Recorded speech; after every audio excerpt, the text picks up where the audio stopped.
भंडारा जिल्ह्याच्या पवनी तालुक्यामध्ये पावसाळ्यामध्ये वैनगंगा नदीकाठावरील असलेल्या गावांना पुराच्या वेळा राहत असून यामध्ये शेतकऱ्यांची शेती सुद्धा पाण्याखाली राहते। त्यामुळे शेतकऱ्यांना फारसं उत्पन्न होत नाही।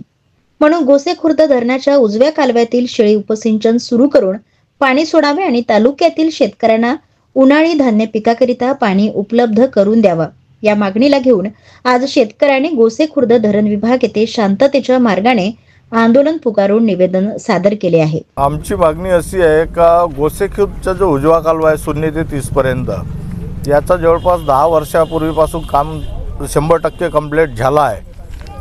तर बीच मध्ये आम्हाला पाणी मिळत राहते उन्हाळीला आणि बीच मध्ये प्रशासनाकडून पाणी थांबवले जाते।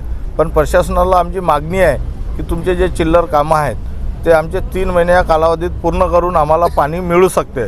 26 जानेवारीपर्यंत जर पाणी सुटलं तर आमची उन्हाळीची फसल चांगल्यानं होते आणि बारिशची जे फसल आहे ते 100% होत नाही, कारण आमच्या इकडं पूरबुडीत क्षेत्र जास्त आहे। वैनगंगाच्या काठावर गावं आहेत, शेतं आहेत, त्यामुळे बुडीत क्षेत्रात जास्त गावं आहेत। शेतकऱ्यांची खूप मोठी बारिशमध्ये नुकसान होते, त्यामुळे आम्हाला उन्हाळीची खूप गरज आहे। किती हेक्टर शेती सिंचनाखाली होते उन्हाळ्यात? आता जरी आमच्या उजव्या कालव्याला 0 ते 30 पर्यंत 900 हेक्टर शेतीला पाणी होईल आणि त्याच्यात शेळी उपसा सिंचन चालू झाला तर क्षेत्र वाढेल, अजून 400-500 हेक्टर क्षेत्र वाढेल। निकेश सीताराम भुरे शेडी।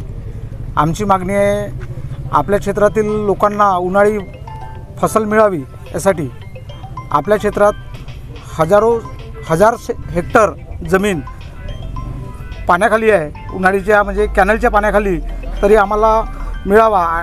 तसेच बरसातीला फसल योग्य न झाल्यामुळे काही आमच्या क्षेत्रातील रोजगार नाही, त्यासाठी आम्हाला त्या शेतीतून उत्पन्न काढून आम्ही आपला रोजगार निर्मिती करतो, हा आमचा हक्क आहे आणि या हक्कासाठी आम्ही लढू आणि आम्हाला प्रशासनाने न्याय द्यावा हे आम्ही मागणी करू।